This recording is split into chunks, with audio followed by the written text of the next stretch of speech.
probably some Tigers and everywhere else in between, I would imagine, right? Clemson Tigers, anybody?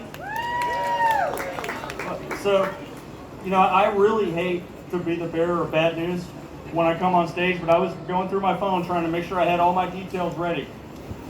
And I noticed that at about 5:30 this afternoon, thieves broke into the library at the University of South Carolina and stole everything. They got both books, including one that hadn't been colored in yet.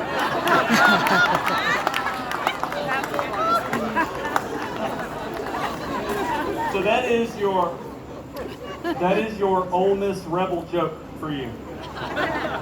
Now, I also understand this historic county, really this district, is represented by Nancy Mace. Is that correct? That's like the scene in The Patriot where Long Live King George, shut the door and all the knives go flying. I tell you, I was at an event in Arlington, Texas a couple weeks ago. You know, Tarrant County, the home of Fort Worth, was flipped. That was flipped for the first time since 1964. And I thought rotten fruit was going to go flying at that county judge. We got some angry people here, but we need to figure out how to channel that anger. So look, I don't rehearse a whole lot. I kind of talk off the cuff, and I make my slides at the last minute too. So most people that have me come speak, they're always asking me, where are your slides? Where are your slides? And I just say, ye of little faith. Don't you think I'm going to get you the slides? Because I always have gotten you the slides. My wife is the same way when we're talking about going to an airport. I cut it. It's called just-in-time driving, and I get there 5 minutes before the flight.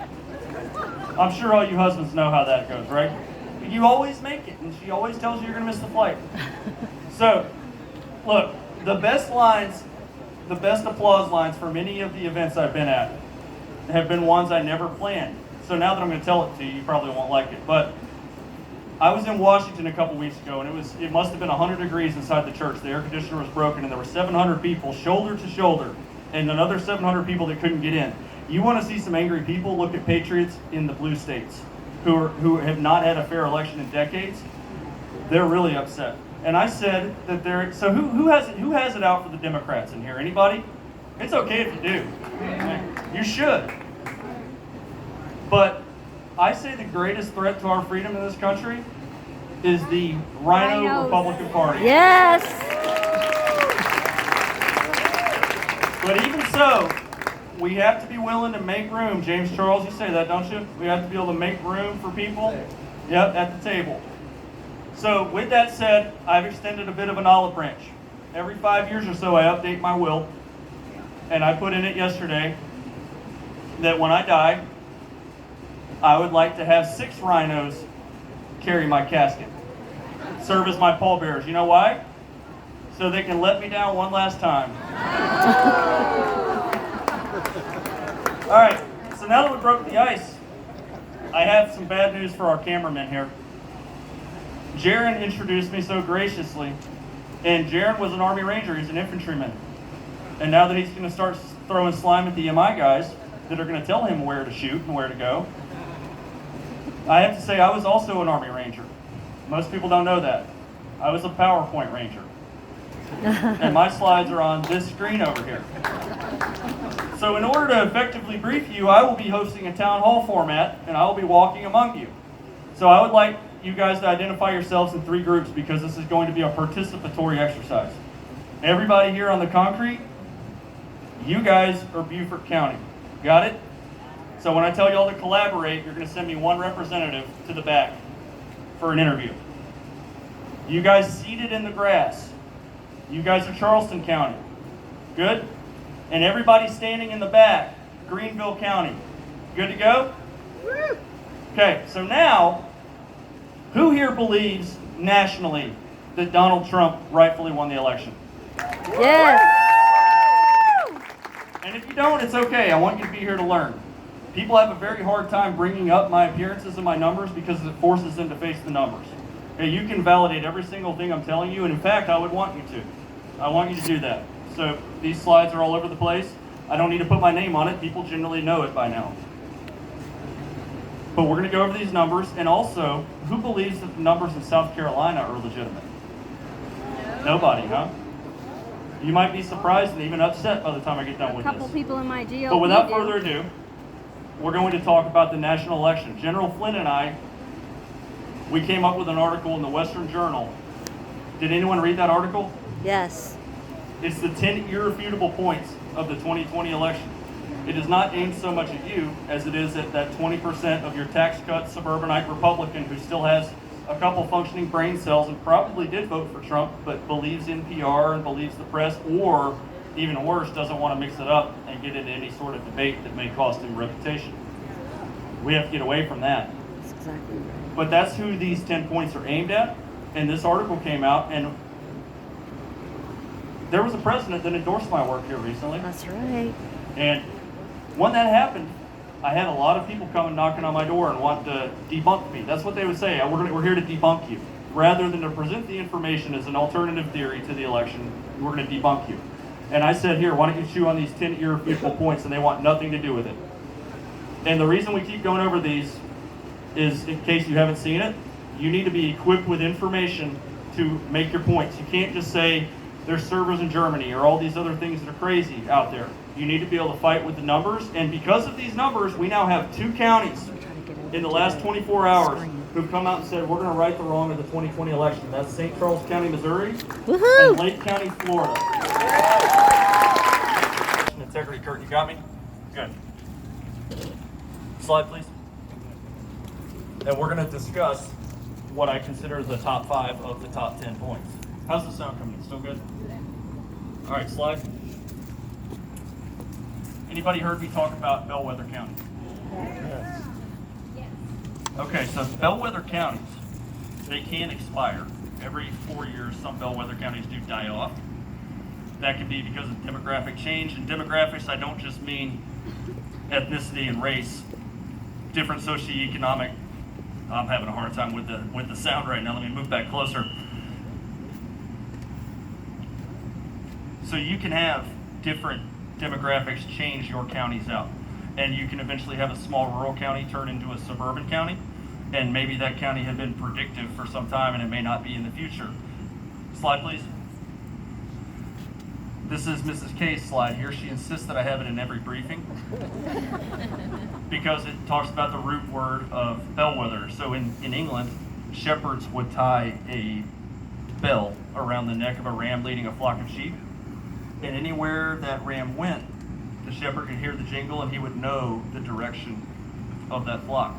So a bellwether in political sense is a leading indicator of the final election outcome. So bellwether counties, and we're also going to talk about bellwether states. Slide, please. These 19 counties, you've heard the president talk about these counties. I wonder where he got this slide. These 19 counties have aligned with the winner of every presidential election perfectly since 1980. Who do you think won all 19 of these in 2016? Donald Trump. Who won 18 out of 19 of these in 2020? Let me tell you, that 19th county in Washington State was not a Biden county. There are 5,000 extra Biden votes in Clallam County, Washington. But going back before Trump, President Obama carried all 19 of these twice. Bush carried all 19, all the way back to Reagan in 1980. They've been perfect. So now in 2020, Donald Trump carried 18 of these counties, only to lose the 2020 election. Okay, fine. That's just bellwether counties. What else do you have? Well, we have a lot more. Hey, you see, most of these counties are in your working class states in the Northeast and the North.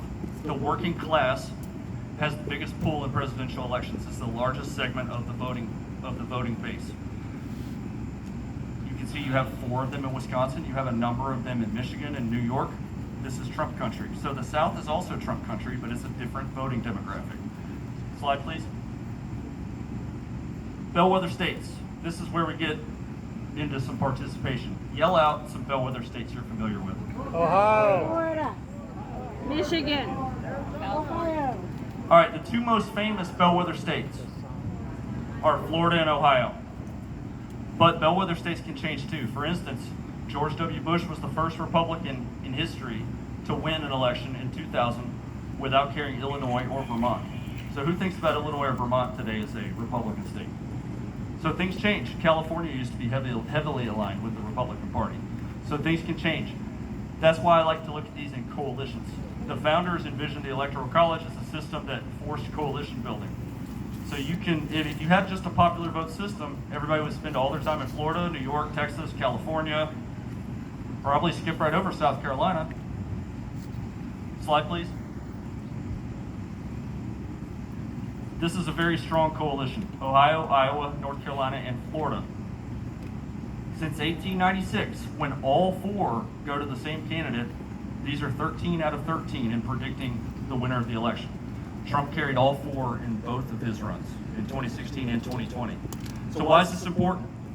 These four states, you have a very large segment of the overall electorate. You have suburban, urban, white, black, Asian, Hispanic, white collar, blue collar, industrial, everybody is represented in these states.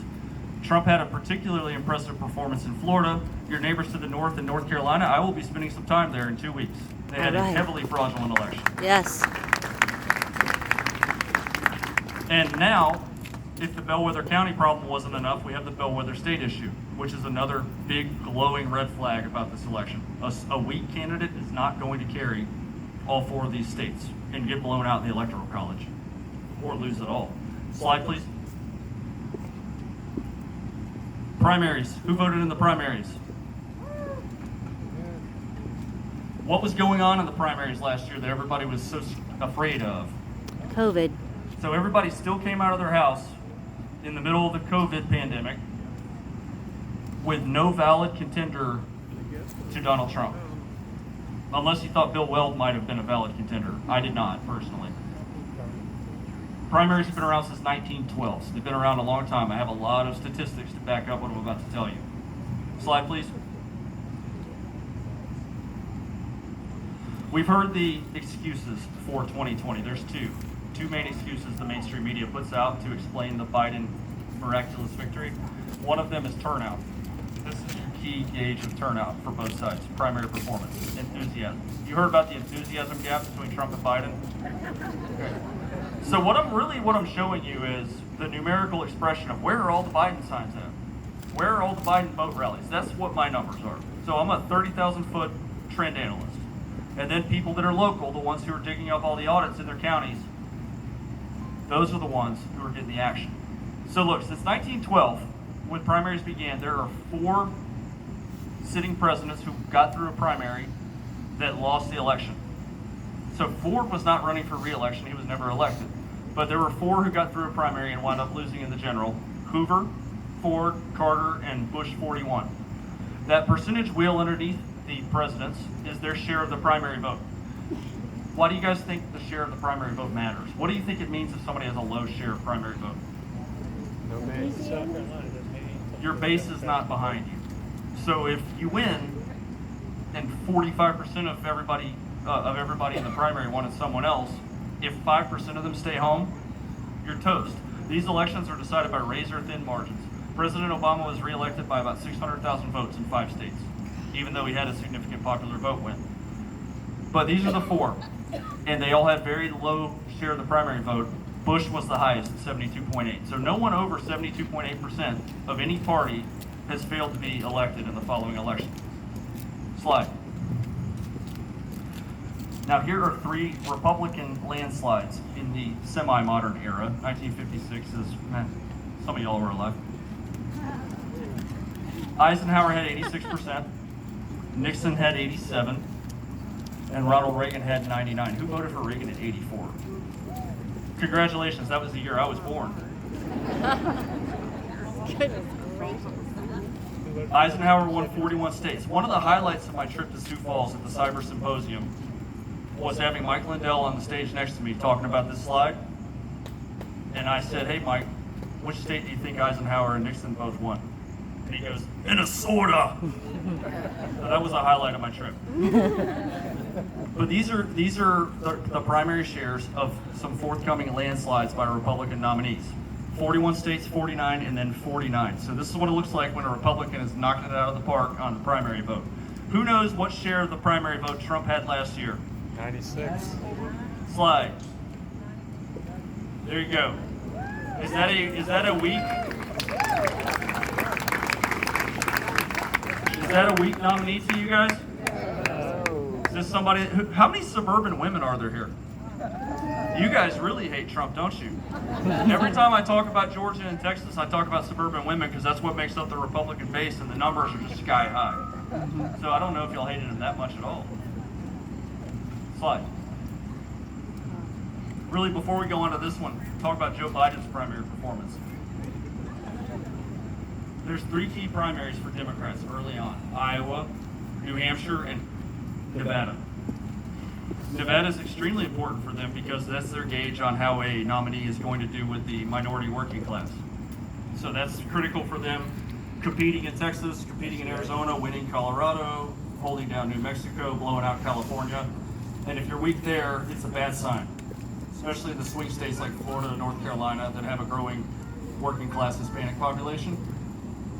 Biden was laughed out of Iowa, laughed out of New Hampshire, and laughed out of Nevada. They wanted Bernie Sanders. I bet these cameramen just hate me.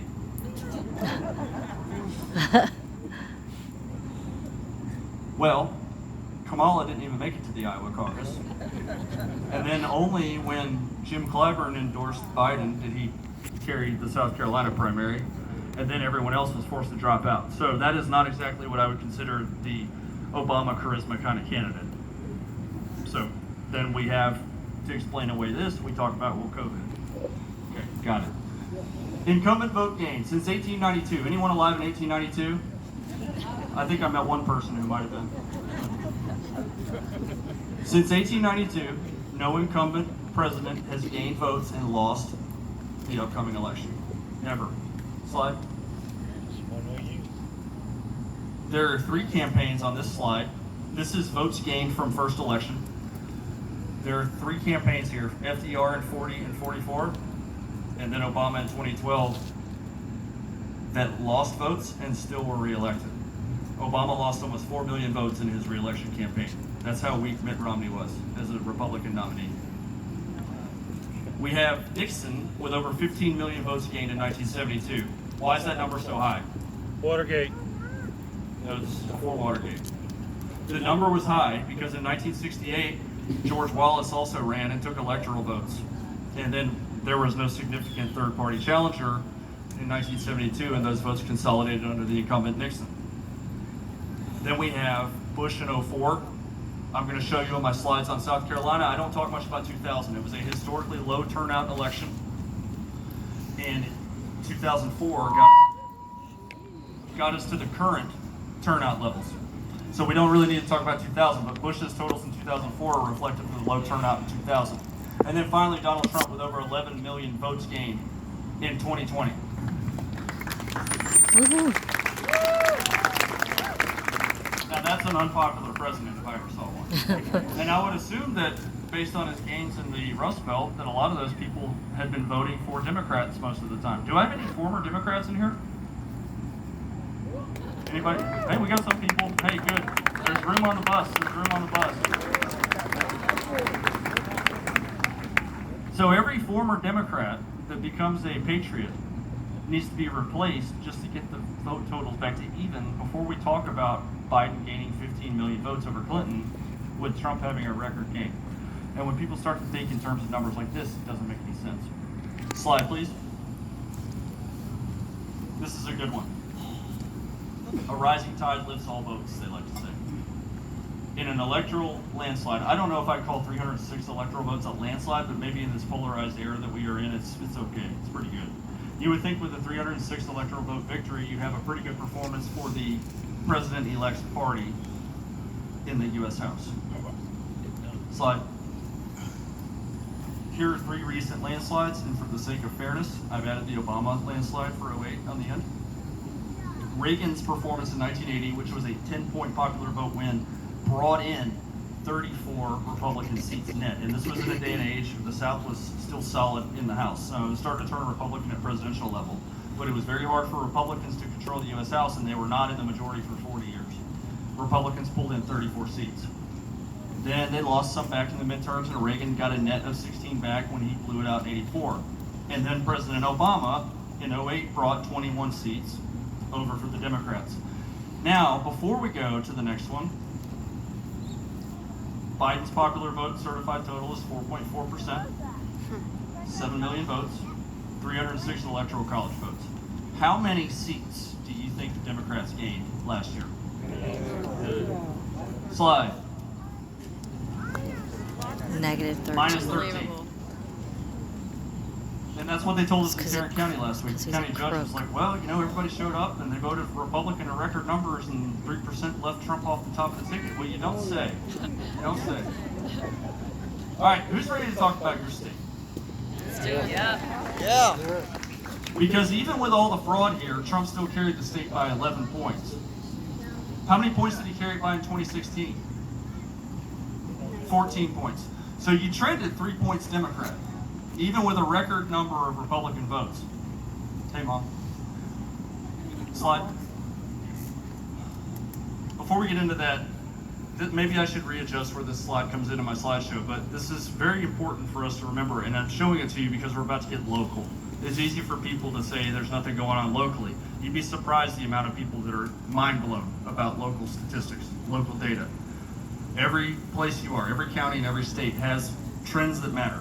All your campaigns, I guarantee you, they study and understand trends. That's what tells you, hey, Myrtle Beach is changing because of all these Yankees moving down here. Well, that's a trend. Okay, you may not know it yet in the numbers, but there's trends. And all the campaigns know it. But look, this freedom stuff is up to us to uphold. And this is why we're going That's to talk right. about South Carolina and its need for full forensic audit, at least in the selected counties we're going to talk about.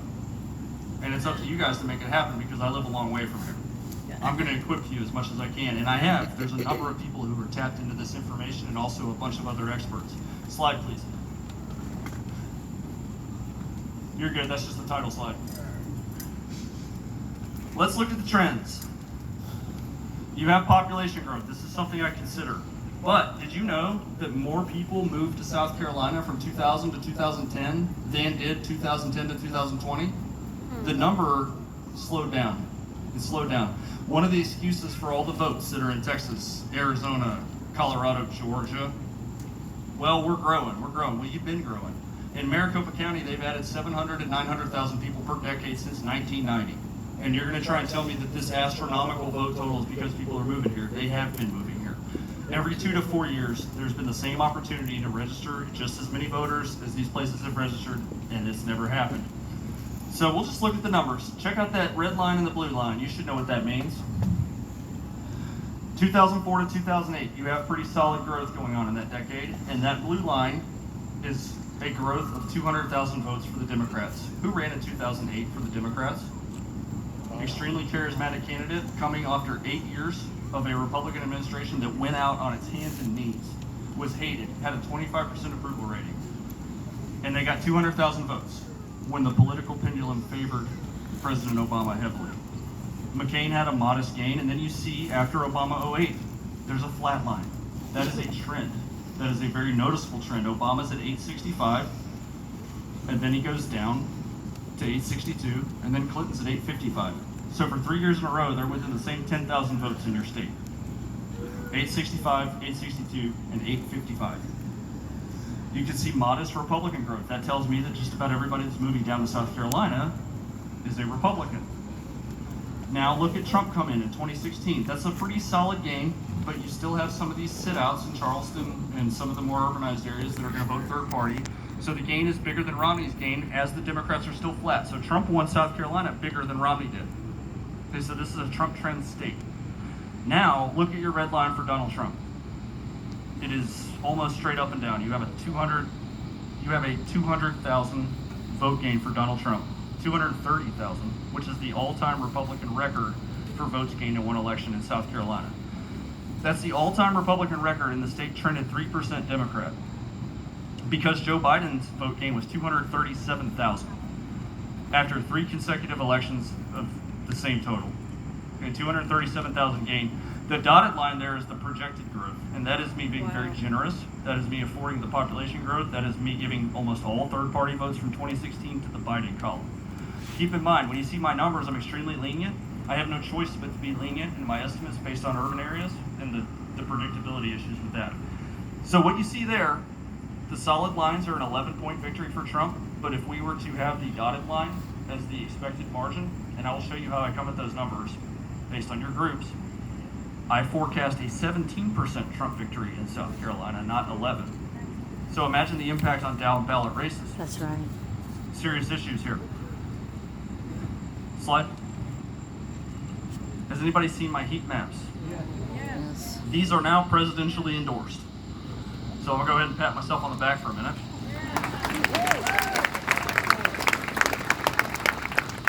Anything in green, these trends are matching up with voter registration information, historical voting trends. There are only 6 different types of counties in the United States and the way they trend. The ones in green are mostly in your rural, suburban, or exurban categories. They're smaller. The coastal ones are out of control. So Charleston County, we're gonna talk about it. We're gonna talk about Beaufort. And I also assigned somebody, who had the Greenville? Who got Greenville? Okay. We're going to talk Greenville too, but you see a significant number of counties here in South Carolina. 10 are in the red, which is a significant fraud identified based on trend analysis. Slide. All right, who else from here in Beaufort County? And who did I assign Beaufort County to? Okay, you guys are going to collaborate on this. I want everybody to pay attention, and we're going to progress through the years. In 2004, we have a Bush re-election campaign. Bush is very popular in the southern states, and you can see the totals here in Beaufort County. This is our starting point. And what you're going to notice here, there is population growth that is going to move the Republican column. Can you give me one click, Jeremy?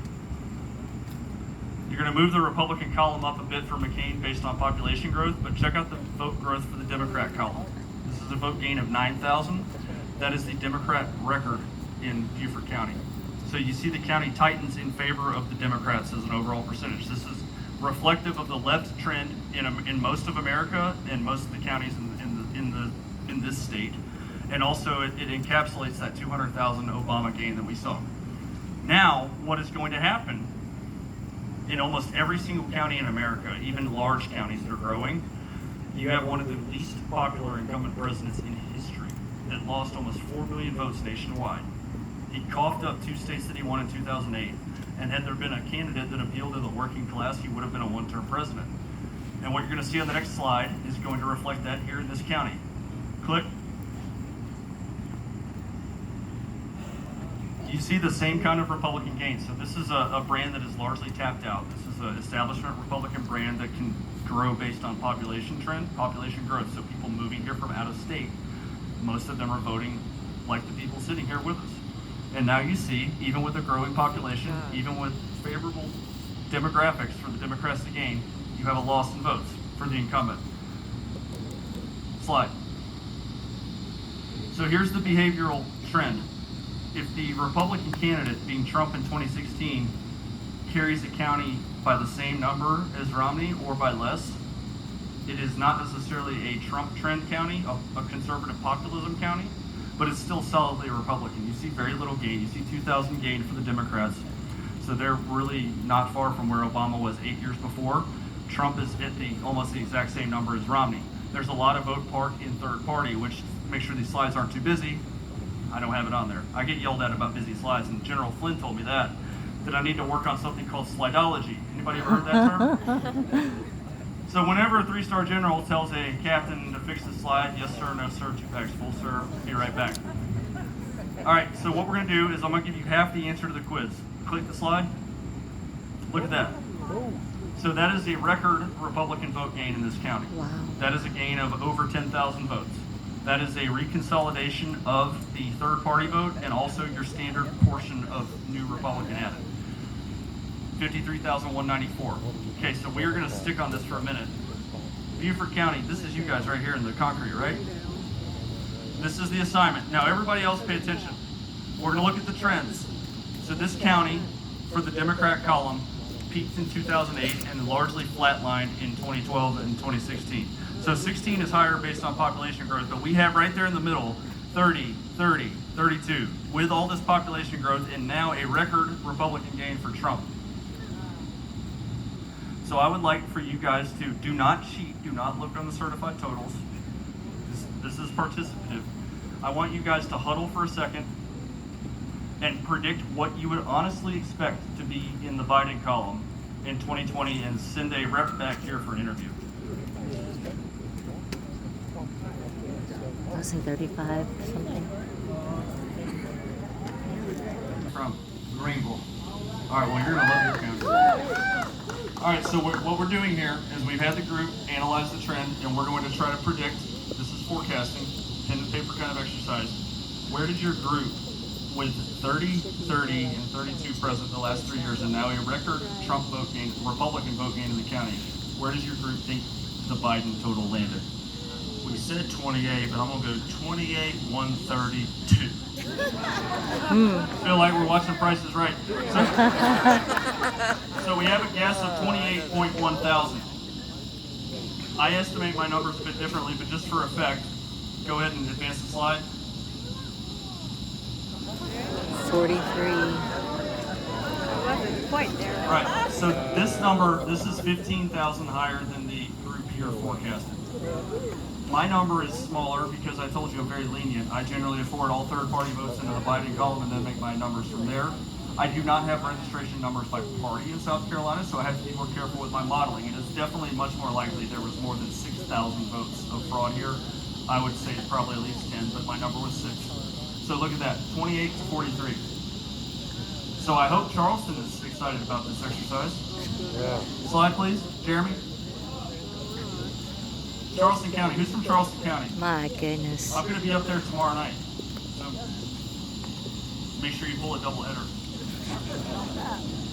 Here's your score in 2004. That rhymes. This is the last time the Republicans carried Charleston County in a presidential election. This is George W. Bush. This is our starting point. And in 2008, you're going to see the same thing. You're going to see a trend to the left. Slide, please. The Republican total is stuck. It's almost the exact same number. The Democrat column, that is a record Democrat vote gain in the county. That is 19,000 votes gained for Obama. This is the king of charisma in the urban areas, the colleges, and everything else. So this is a large vote gain for the Democrats. So I need you to remember that number, 19,000. And then in 2012, what do you think happened? Same exact thing that happened everywhere else. Obama's going backwards, and the Republicans in certain states like this one are going up a little bit. Slide. You can see Romney has a decent vote gain here, a gain of about 10%, and Obama is down. In a county with the growth of Charleston County, Obama is down. So the county tightens in favor of Republicans. So if you had party registration, Charleston County would have had a positive Republican registration in the 4 years leading up to this election. And then we're going to see the behavioral trend in 2016. Slide.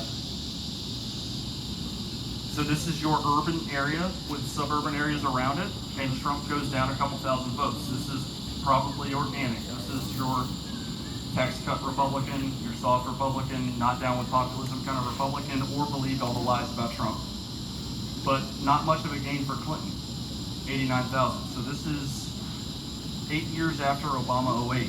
The Democrats had netted a gain of 7,000 votes. So this is not what I would call a surging Democrat county. I would say that the brand has worn out there, and also the Republican brand is also up for evaluation.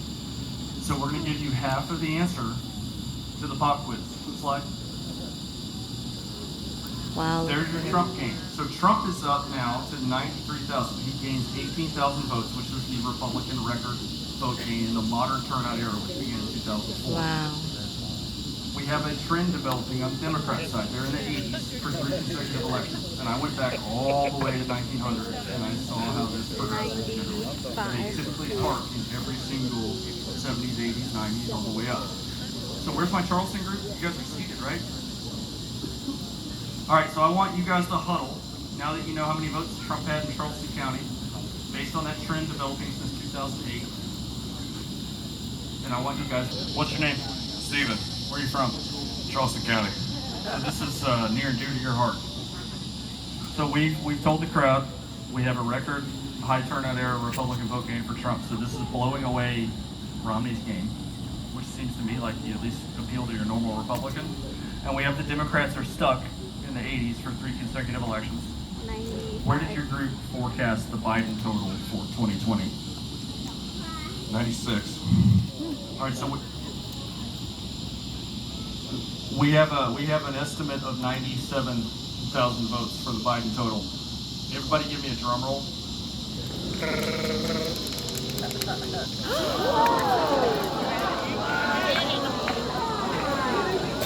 No way. So that's 24,000 over our estimate for the group.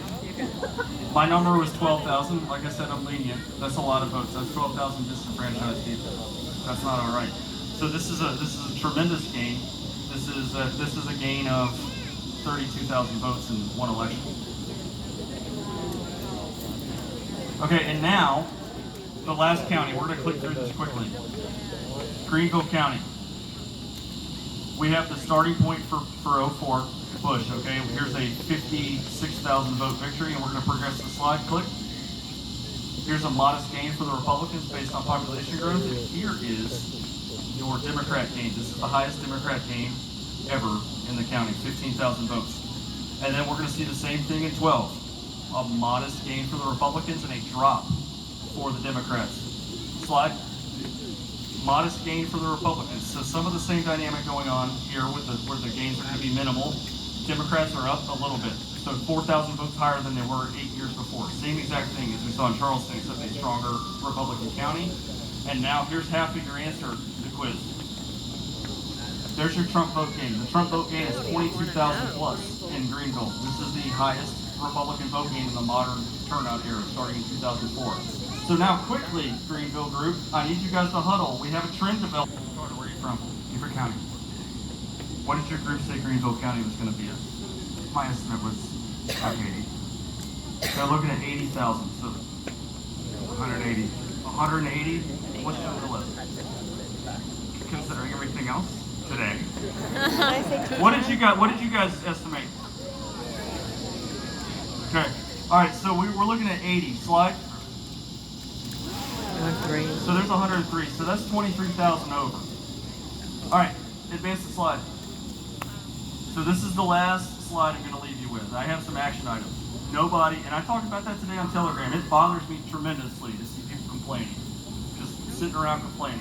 You could be upset, but your anger should drive you towards action. There is no longer any room to sit around complaining. None of it. And I mean everything I say about that. Like, the negativity will absolutely crush any movement that we try to build. And that's what leads to the division between people who are out there. Look, there's only one issue. So all these rhinos need to take note of this. Election integrity is what we care about. Everything. That is what we care about. So if we don't have clean elections, we actually just do not have a country. We should not even bother. And so that's the first thing. And then the second thing that's very close is medical freedom. So if you have people running and looking for your vote in 2022, and they don't respect election integrity, and they don't care about your choice in healthcare and what you want to do, get rid of them. Yep.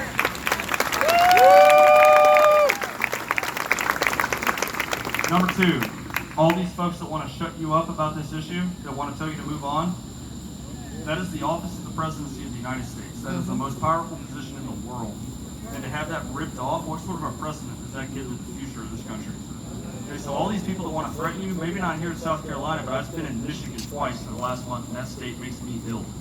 Their AG wants to arrest people and send the police to confront people who are talking about the massive election fraud in Michigan. It makes this look like child's play. So tell these people to put their money where their mouth is. Tell them to come put the cuffs on you, because you're not going to stop talking about this. You better not stop talking about it. And then finally, let's start looking at these politicians, sort of a continuation of my first point. Let's stop saying, who do we need a primary? Who do we need a primary? I think everybody needs to start out with an attitude of, who should we keep? So everybody's getting primaried, and then we're going to evaluate them on election integrity, and we'll evaluate them on medical freedom, and then whatever other issues that are near and dear to your heart. We need to start electing people who are like the ones that are in the seats today or standing around the sides of the yard. Normal human beings that want to solve your problems. The time for pretending and complaining is over. Okay? It is midnight. The hour is late. And so unless we begin to be active people, actively involved, trust but verify, and get out there and lead the way. So my dad always told me that 90% of the people are just along for the ride, and 10% of the people lead the way. So how many people are wanting to be 10%ers? How about a 3%? So as I introduce our next guest here on stage, I had no idea 9 months ago that I would be in front of anybody like this in any sort of crowd or have any social media presence whatsoever. but I knew that I had an ability to understand numbers and to translate the numbers to normal people. Okay, it's one thing to put out complicated formulas and then not have any steel mill workers in Pennsylvania understand why their vote was ripped off. So you need to be able to take these to the people, help them get locally organized and involved. And one day, I met a guy named General Michael Flynn. I met him online on LinkedIn, and I sent him all of my files 2 days after the election. This was the day I decided I was done living on my knees and being afraid of what people were going to think about me if I spoke up. And General Flynn eventually invited me up to Washington, and I met General Flynn, and within that day, I was on a plane down here to South Carolina, and I spent 3 weeks at Lynn Wood's plantation with Sidney Powell, Michael Flynn, and Lynn Wood, and others. And I took a step of faith. I stepped out there and I said, hey God, however you're going to use me, use me. And General Flynn's favorite Bible verse is Isaiah 6:8. Here I am, send me. So all of you have a gift. Every one of you have a gift that you know what you do better than everyone else next to you. And that's not pride. You need to know what you're good at. And whatever that you're good at, what your passions are, you need to align them together. So I came to South Carolina, and towards the end of the battle, coming up towards January, I went to Ohio. And I filmed an interview with a guy named Doug Wade. And Doug Wade shot an interview with me that is perfect for the 20%. The normal people who don't really get into this stuff that need to understand the truth about the election. And I sent that off to General Flynn in a text. And he said, hey, this is great. I need you to give me Doug Wade's Twitter handle and give me your Twitter handle because I'm going to tweet it out. This is about a week before they kicked him off. And I said, what Twitter handle? And he goes, how the hell do you expect me to tweet this out if you don't have a Twitter handle? Well, so I go make a Twitter handle, and January 2nd, 2021 was when @sketchel was born. So anyway, General Flynn tweeted the interview out, and Sidney Powell tweeted it out, and then a gentleman named Lynn Wood said, I'm going to tweet this out too, and he said, Seth is a truth speaker, follow him. And ever since then, I've always found Lynn to have an open line. So if I ever just want to talk about something, he's always available to talk. And he's somebody that a lot of people in a lot of high places fear because of his ability to turn the tables and come out with truth that people have a hard time dealing with. So when he told me to come out here to Beaufort County on August the 30th, it was absolutely, when should I be there? And it's an honor to speak here, and it's also my privilege to introduce to you Mr. Lynn Wood.